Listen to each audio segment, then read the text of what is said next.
Hello everyone. सो अब हम start करेंगे हमारा next topic that is characteristics of sewage. ठीक है, अब सीवेज है उसको हमें ट्रीट करना है।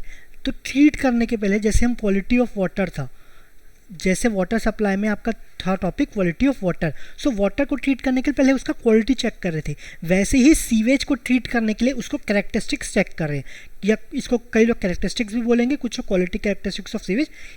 इस चैप्टर इस नाम से भी ये चैप्टर है। ठीक है, तो हम सीवेज के कैरेक्टरिस्टिक्स को डिस्कस करेंगे।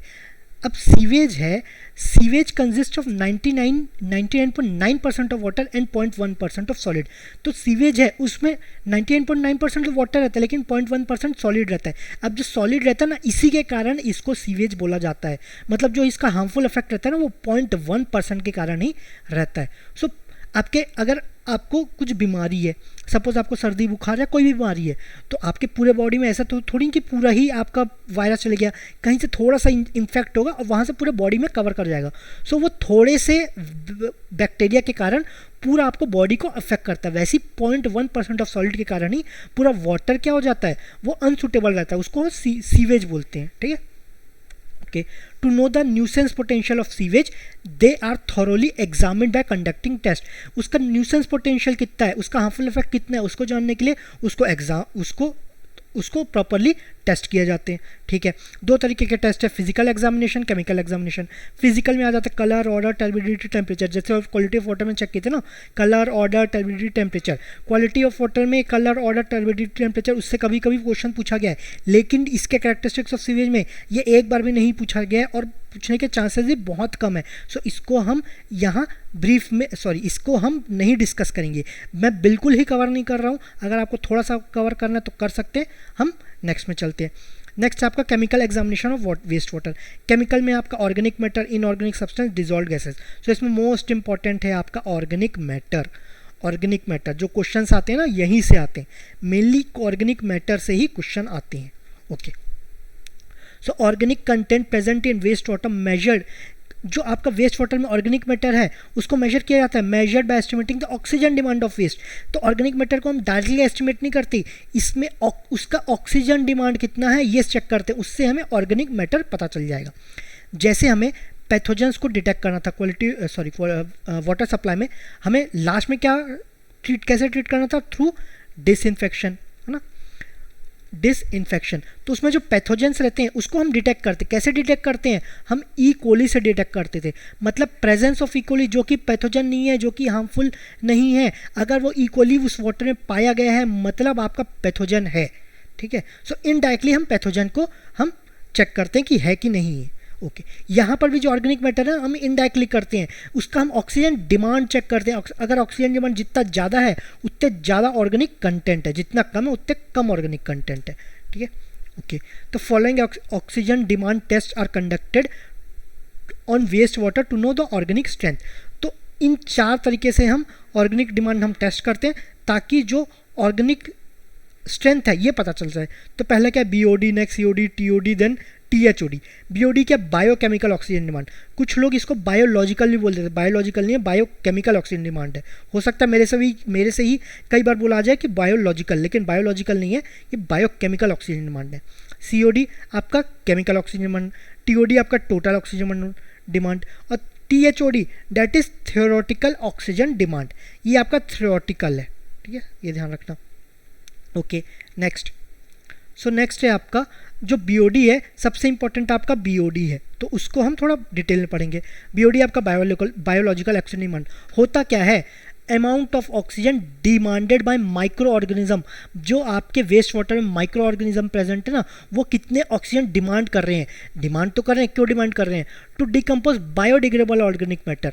बायोडिग्रेडेबल ऑर्गेनिक मैटर को डिकम्पोज के लिए जो अमाउंट ऑफ ऑक्सीजन रहता है ना in waste water under aerobic condition. Aerobic condition क्या रहता है, दो कंडीशन रहती हैं, एरोबिक, एनारोबिक। एरोबिक में प्रेजेंस ऑफ ऑक्सीजन रहता है, एनारोबिक में एब्सेंस ऑफ ऑक्सीजन रहता है। तो यहाँ तो अमाउंट ऑफ ऑक्सीजन डिमांड कर रहे हैं ना, तो प्रेजेंस ऑफ ऑक्सीजन रहेगा, तो अंडर एरोबिक कंडीशन रहेगा।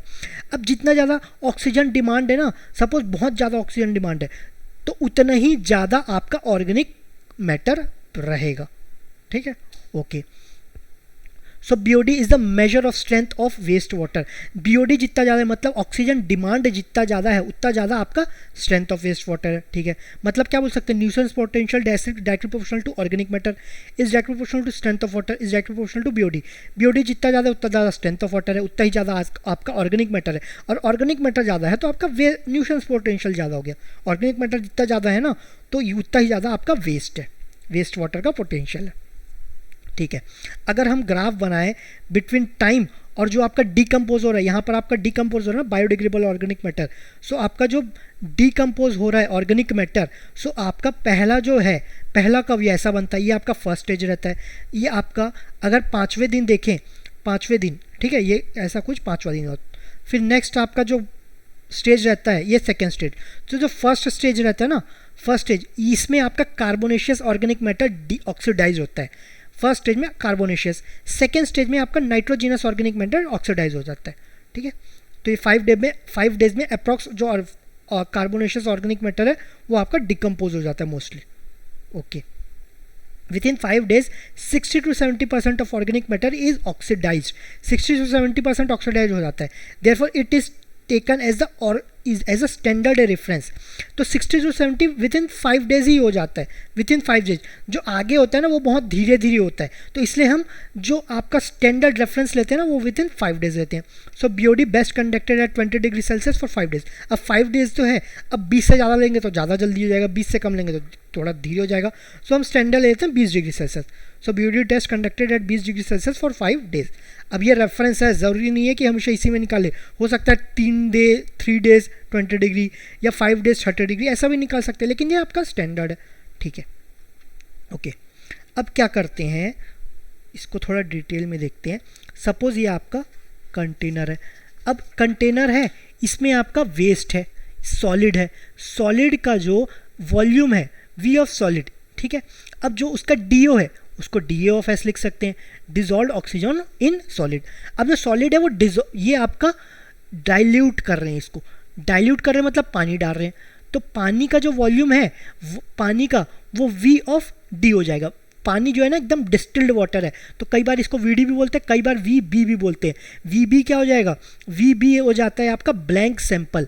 ये आपका डिस्टिल्ड हो गया, ये आपका ब्लैंक सैंपल हो गया, ओके। अब जो आपका बीओडी टेस्ट है ना उसमें ध्यान रखना V S plus V D is equal to 300, ये हमेशा फिक्स रहता है 300, ठीक है, ओके, ml 300 ml, ठीक है, V S plus V D 300 ml, okay. अब ये जो डी ओ ऑफ एस है, डी ऑफ सॉलिड है, वैसे डी ओ ऑफ क्या होगा, डिस्टिल्ड वाटर भी रहेगा ना, तो ये डी ओ सॉलिड हो गया, जो डी ऑफ डिस्टिल्ड वाटर, ये इनिशियल कंडीशन का देख रहे हैं, इनिशियल कंडीशन, तो ये दोनों डीओ मिक्स हो जाएंगे। सो तो डीओ मिक्सचर क्या हो जाएगा, डीओ इनिशियल भी लिख सकते हैं क्योंकि ये इनिशियल केस का है, उसी को क्या लिख सकते हैं, is equal to DO mix. इसका फॉर्मूला पढ़े ना, V S into D S, mixture का डीओ निकालना है, V S into DO of S, ठीक है, DO of S plus V D into DO of D, that is distilled water by V S plus V D. तो ये आपका हो गया डीओ मिक्स या डीओ इनिशियल, ये आपका इनिशियल का केस हो गया। अब जो हम नेक्स्ट केस में, जब ये डाइल्यूट हो रहा है मतलब ये सपोज ये आपका डाइल्यूट हो रहा है मतलब डीकम्पोज हो रहा है ना, तो ये आपका सॉलिड है, ये आपका वी एस हुआ है ना। अब जो डीओ है वो इनिशियल था, जो मिक्सचर है जो फाइनल केस का, ये आपका फाइनल कंडीशन है, तो इस केस में डीओ हम फाइनल लिखते हैं, ओके, ये आपका फाइनल हुआ, ठीक है। अब हमें डीओ इनिशियल भी पता है, डीओ फाइनल भी पता है, तो अगर हमें बीओडी निकालना है, इस केस में अगर बीओडी निकालना है, इनिशियल का डी और फाइनल का डीओ दोनों का पता है, तो ये हो जाता है DO initial minus DO final into dilution factor. दोनों को डीओ को माइनस कर देंगे, ऑब्वियसली यहाँ पर जो डीओ इनिशियल है वो आपका कम होते जाएगा। क्यों कम होते जाएगा, क्योंकि आपको डिकम्पोज करना है तो ऑक्सीजन को डिमांड कर रहा है, सो ऑक्सीजन को डिमांड करके या यूज़ करके डिकम्पोज होता जाएगा, इसलिए ऑक्सीजन लेवल डिक्रीज होते जाएगा, ठीक है। तो आपका डीओ कम हो रहा है, आपका ये डिकम्पोज होते जा रहा है, तो बीओडी कितना, उसका डिमांड कितना है, DO initial minus DO final into dilution factor, ये हो गया, ठीक है। अब कुछ लोग इसको क्या लिखेंगे, उसको डीओ इनिशियल ये नहीं निकालेंगे, उसको आप डीओ ये सॉलिड है, DO of distilled water that is, इसको कुछ लोग डीओ ऑफ ब्लैंक भी लिखते हैं, और डीओ ऑफ फाइनल, ये 3 का यूज़ करके निकाल लेते हैं। उस केस में फॉर्मूला क्या हो जाता है, अब मैं इसको अलग से लिख नहीं रहा हूँ, ठीक है। तो ये आपका पहला कंटेनर हो गया, यहाँ पर आपका डीओ सॉलिड हो गया, ये आपका डीओ डिस्टिल्ड वाटर का हो गया, दोनों को आपका ये इनिशियल कंडीशन है।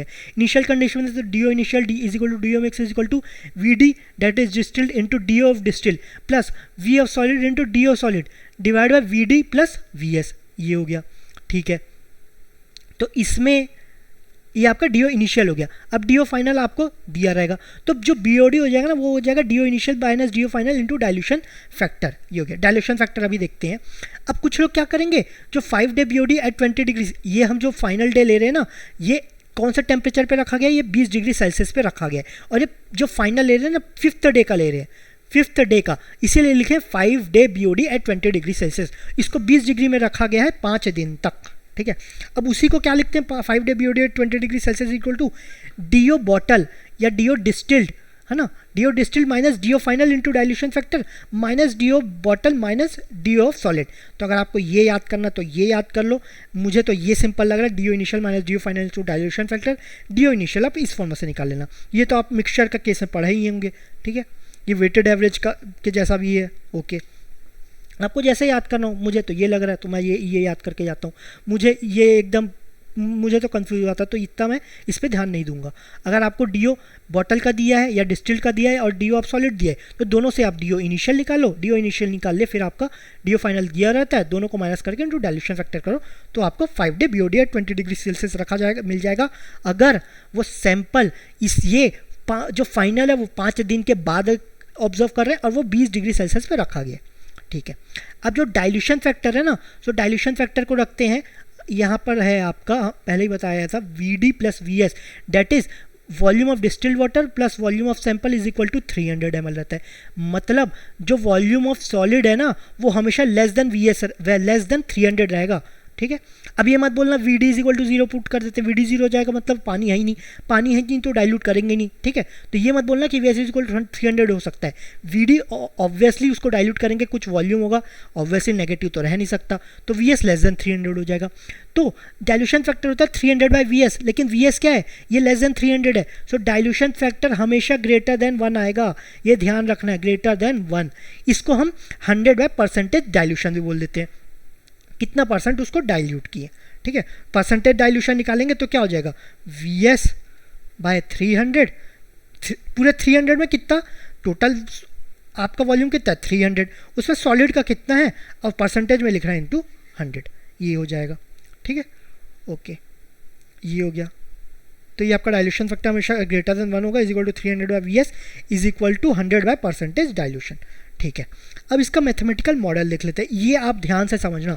आप लोग कई लोग क्या इसी में कंफ्यूज हो जाएंगे, और आपको जब न्यूमेरिकल बनाएंगे, न्यूमेरिकल इतना टफ है नहीं, फॉर्मूला है उसको देख के कर सकते हैं, अगर ये नहीं समझोगे तो भी हो जाएगा। लेकिन कभी कभी क्वेश्चन क्या कुछ टेक्निकल टर्म्स ऐसे यूज़ कर लेते हैं ना, उसमें आप लोग गलती कर सकते हो, सो इसलिए समझ लोगे तो बहुत ही बढ़िया हो जाएगा। ज़्यादातर गेट में ये फोकस है, जो चीज़ समझ लो ना पहले समझ लेना, जो चीज़ नहीं समझ में आ रहा है फिर उसको रट लो, करना तो है ही, चाहे हंस के करो या रो के करो, वो तो करना ही है। पहला ऑप्शन है आप समझ के करो, वो ज़्यादा बेटर लग रहा है मुझे। अब कुछ की कैपेसिटी है हर चीज़ रट के करना है तो आप वैसे कर लो, ठीक है, ओके। ऑर्गेनिक मैटर, ये सपोज हम ग्राफ बना रही है, आपका ऑर्गेनिक मैटर हो गया, ऑर्गेनिक मैटर, ये आपका टाइम हो गया, ठीक है। यहाँ पर है ये आपका बीओडी लेवल हो गया, मतलब ऑक्सीजन डिमांड कितना है, बीओडी मतलब amount of oxygen required to decompose biodegradable organic matter, to decompose biodegradable organic matter, ये ध्यान रखना। आगे जब सीओडी आएगा ना तो वहाँ आ जाएगा ये बायोकेमिकल ऑक्सीजन डिमांड, ठीक है, विथ रिस्पेक्ट टू टाइम। अब जब ऑर्गेनिक मैटर है तो वो आपका वेस्ट होगा, तो डिकम्पोज होगा विथ टाइम, तो वो आपका धीरे धीरे रिड्यूस होगा, ठीक है। सो इनिशियल में सबसे ज़्यादा था तो इसको एल नॉट लेते हैं, किसी टाइम पे आपका एल टी था, है ना, ये रहा। तो एल टी क्या हो गया आपका, एल टी हो गया आपका by organic matter at time T, ठीक है। ये कितना हो जाएगा, ये हो जाएगा L naught minus L t, मतलब ये इतना ऑर्गेनिक मैटर क्या हो जाएगा, ये आपका डीकम्पोज हो गया, डिकम्पोज हो गया, किसके कारण? ऑक्सीजन के कारण। So l naught minus L t को डिकम्पोज करने के लिए कितना अमाउंट ऑफ ऑक्सीजन लगा? सेम अमाउंट ऑफ ऑक्सीजन लगेगा। L naught minus L t organic matter को डिकम्पोज करने के लिए same amount of organic matter लगा, ठीक है। इनिशियल में कितना डिकम्पोज हुआ? इनिशियल में तो बहुत ही कम डिकम्पोज हुआ, तो मतलब बहुत ही कम आपका ऑक्सीजन डिमांड था। धीरे धीरे क्या है, डिकम्पोज बढ़ते जा रहे हैं, मतलब ऑक्सीजन डिमांड आपका, सॉरी, ये आपका बीओडी कितना ऑक्सीजन कंज्यूम है वो आपको बढ़ते जा रहा है, तो धीरे धीरे ये आपका बढ़ते जाएगा, ठीक है, धीरे धीरे बढ़ते जाएगा। यहाँ पर सबसे ज़्यादा आपका डिकम्पोज हुआ है, तो यहाँ पर का सबसे ज़्यादा आपको ऑक्सीजन यूज़ हुआ है। ये आपका कितना ऑक्सीजन यूज़ हुआ ये है, ठीक है। अब ये क्या है, ये लेवल हो गया आपका बीओडी अल्टीमेट। अल्टीमेट मतलब आपको अगर एक वेस्ट वाटर है उसको पूरा डिकम्पोज करना है तो अल्टीमेट बायोलॉजिकल ऑक्सीजन डिमांड कितना है। इस पॉइंट पे तो बहुत ही कम डिमांड था, धीरे धीरे डिमांड बढ़ते जा रहे हैं ना, धीरे धीरे यूज़ बढ़ते जा रहा है, मतलब क्या डिमांड ही बढ़ते जा रहा है ना। अल्टीमेट डिमांड कितना है, तो ये आपका जस्ट रिलेटेड है ना। तो ये आपका L naught minus L T इतना डिकम्पोज हुआ, इतना डिकम्पोज होने के लिए आपको ऑक्सीजन कितना लगा था? सेम लगा था। सपोज इसको वाई टी लिख देना, ये आपका बीओडी एट टाइम टी, ये वाई टी लिख दें। सो वाई टी मतलब L naught minus L t को डिकम्पोज करने के लिए वाई टी लगा, मत तो वाई टी क्या है आपका? L naught minus L T, ठीक है। जितना ऑर्गेनिक मैटर डिकम्पोज हो रहा है उतना ही अमाउंट आपको ऑक्सीजन का ज़रूरत पड़ता है। तो ये आपका हो गया L naught minus L naught के टर्म पे लिखेंगे तो ऑर्गेनिक मैटर डिकम्पोज, और L naught minus L T इतना डिकम्पोज हुआ, एल टी उतना ऑर्गेनिक मैटर प्रेजेंट है, वाई टी उतना ऑक्सीजन डिमांड है एट टाइम टी, ठीक है। तो Y T oxygen demand, L naught ये आपका ऑर्गेनिक मैटर के टर्म में, ये ध्यान रखना, ओके। तो आपका जो एल टी है ये क्या एक्सपोनेंशियल फॉर्म कर रहा है। सो एल टी का एक्सप्रेशन क्या हो जाएगा? इनिशियल क्या है? L naught e to the power minus के टी, ठीक है, ये है। लेकिन हमें एल टी थोड़ी निकालना है, हमें तो कितना ऑर्गेनिक मैटर डिकम्पोज, एक्चुअली तो हमें ऑर्गेनिक मैटर तो निकालना नहीं है, हमें तो ऑक्सीजन डिमांड निकालना है। ऑक्सीजन डिमांड कितना है? जितना l naught minus L t है। तो वाई टी पहले तो l naught minus L t निकाले, तो ये कितना हुआ? L naught minus L naught e to the power minus के टी, तो ये कितना हुआ? L naught one minus e to the power minus के टी, ये हो गया। ये किसके इक्वल है? L naught minus L t. लेकिन l naught minus L T किसके इक्वल है? ये आपका वाई टी के इक्वल है। तो मतलब biological oxygen demand at time T is equal to हो जाएगा L naught into one minus e to the power minus के टी। बहुत ही इंपॉर्टेंट फॉर्मूला है इस चैप्टर का, मोस्ट इंपॉर्टेंट फॉर्मूला इस चैप्टर का, है ना। वैसे तो इन्वायरमेंट में भी अच्छा खासा इंपॉर्टेंट है। आपका जो वाटर सप्लाई है उसमें सबसे ज़्यादा इंपॉर्टेंट आपको क्वालिटी ऑफ वाटर है। फिर आपका जो वेस्ट वाटर है उसमें सबसे ज़्यादा इंपॉर्टेंट आपका कैरेक्टरिस्टिक्स ऑफ सीवेज है। सो वाई टी फिर से लिख रहा हूँ, Y T is equal to हो जाएगा L naught one minus e to the power minus के टी, ठीक है। ये आपका इंपॉर्टेंट फॉर्मूला है, ओके। अब जो के रहता है ना, ये हो सकता है कि आप जो एक्सपेरिमेंट कर रहे हैं ये सपोज 28 डिग्री सेल्सियस कर रही है, लेकिन आपको जो ई है, के है, वो आपको सिर्फ 20 का पता है ना। तो के कैसे निकालेंगे? सो इसके लिए फॉर्मूला होता है के टी। अगर कोई दूसरे आपको टेम्परेचर में निकालना है तो ये होता है जो स्टैंडर्ड है K20 इंटू 1.047 T माइनस 20, ठीक है। ये K20 और ये T माइनस 20 कर देंगे, ठीक है। अभी तो 2020 का ज़माना चल रहा है ना, तो ये K20 हो गया। यहाँ पर आपका सब्सक्रिप्ट 20 लिख दो, यहाँ पर माइनस 20 कर दो। 1.047 कैसे लिखोगे?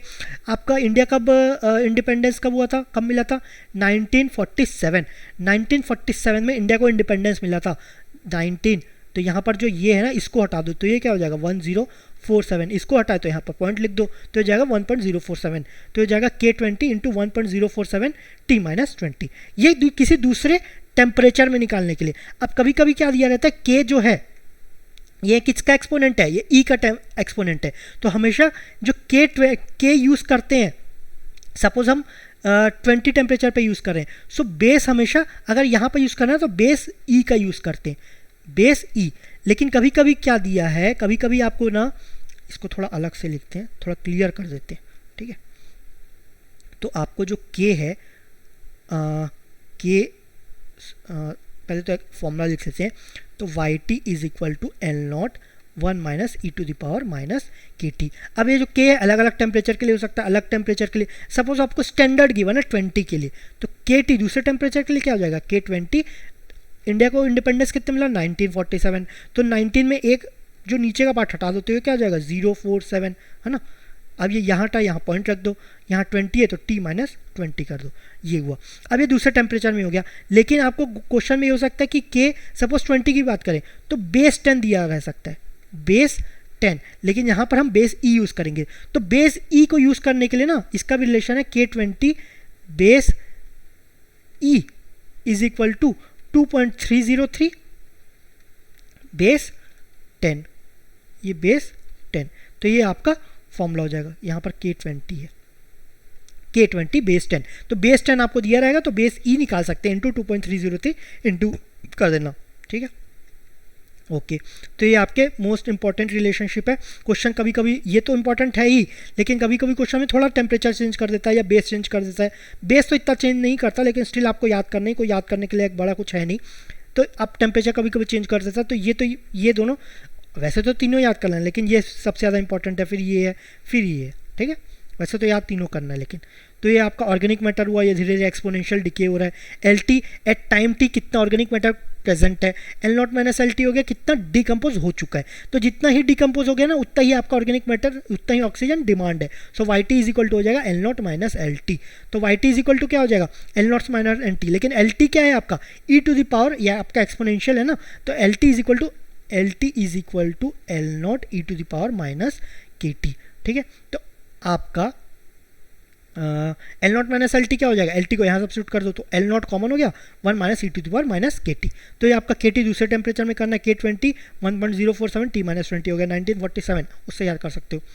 बेस ई दिया है, सॉरी बेस 10 दिया है, बेस ई निकालना है, या बेस ई दिया है बेस 10 निकालना है। सो बेस 10 में 2.303 इंटू कर दो तो ये आपका बेस ई आ जाएगा, ठीक है। ये आपका इंपॉर्टेंट था। ओके सो अभी हम बायोकेमिकल ऑक्सीजन डिमांड पढ़े, ठीक है। पॉपुलेशन इक्विवेलेंट, उससे पहले हम निकाल लेते हैं, पॉपुलेशन इक्विवेलेंट से निकालते, उसके पहले निकालते हैं total strength of waste water.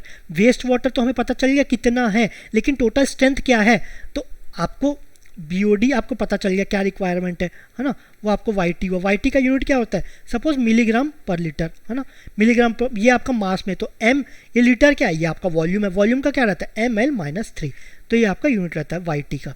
आप उसको डिस्चार्ज से इंटू कर दो, डिस्चार्ज का यूनिट क्या होता है, डिस्चार्ज आपका रहता है volume by time, that is L cube T-1, है ना, आपका मीटर क्यूब पर सेकेंड या लीटर पर सेकेंड, आपका MLD में दिया रहता है, कई बार आपका जो वेस्ट वाटर रहता है MLD में रहेगा, ठीक है। ओके सो इन दोनों को इंटू कर दोगे ना, क्यू इंटू आई, तो total strength of waste water आ जाएगा। मतलब ये दोनों को इंटू कर दो कि क्या हो जाएगा, ये आपका, सॉरी ये आपका L क्यूब T-1 आएगा, T-1, ठीक है। ओके एक सेकेंड, इसमें मैं कुछ गलत तो ठीक है सही है।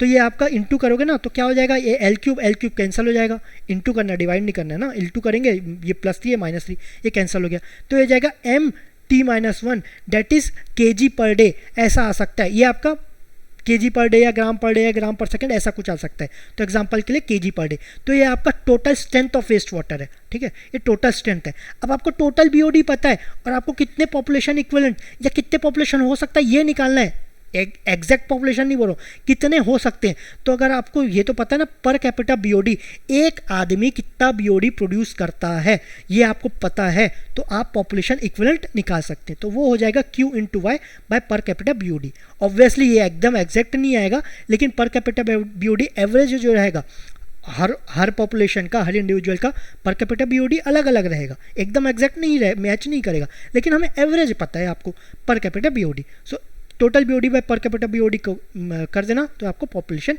इक्विवेलेंट आ जाएगा, ठीक है। ओके अब हम नेक्स्ट में चलते हैं। नेक्स्ट है आपका केमिकल ऑक्सीजन डिमांड। अभी तक हम पढ़े थे बायोकेमिकल ऑक्सीजन डिमांड। ये क्या था, amount of oxygen required to decompose biodegradable organic matter. अब ये क्या है, amount of oxygen required to decompose biodegradable and non biodegradable organic matter.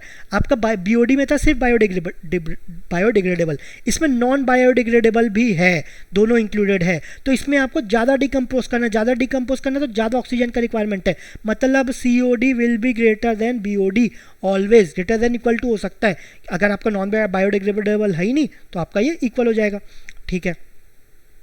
Okay दोनों में डिफरेंस क्लियर है। इसमें नॉन बायोडिग्रेडेबल ऑर्गेनिक मैटर भी इंक्लूड हो गया, ये भी इंक्लूड हो गया तो ऑक्सीजन डिमांड भी बढ़ गया। ठीक है, तो उसके हिसाब से बीओडी बाय सीओडी निकालते हैं। बीओडी हमेशा आपका COD will always be greater than equal to BOD, तो ये हमेशा लेस देन इक्वल टू 1 रहेगा, less than equal to 1, greater than 1 कभी नहीं होगा। सो इसके वैल्यू के ऊपर हमने टाइप्स ऑफ वेस्ट को डिवाइड किया गया। ग्रेटर देन 0.6 है मतलब बीओडी का फ्रैक्शन आपका ज़्यादा है। ठीक है, बीओडी का अमाउंट आपका बीओडी में क्या है बायोडिग्रेडेबल, इसमें क्या है बायोडिग्रेडेबल एंड नॉन बायोडिग्रेडेबल। तो अगर ग्रेटर देन 6 है ना तो आपका biodegradable will be greater then non biodegradable है। ये समझ नहीं आ रहा छोड़ दो। आपका अगर ग्रेटर देन 0.6 है तो बायोडिग्रेडेबल वेस्ट हो जाएगा।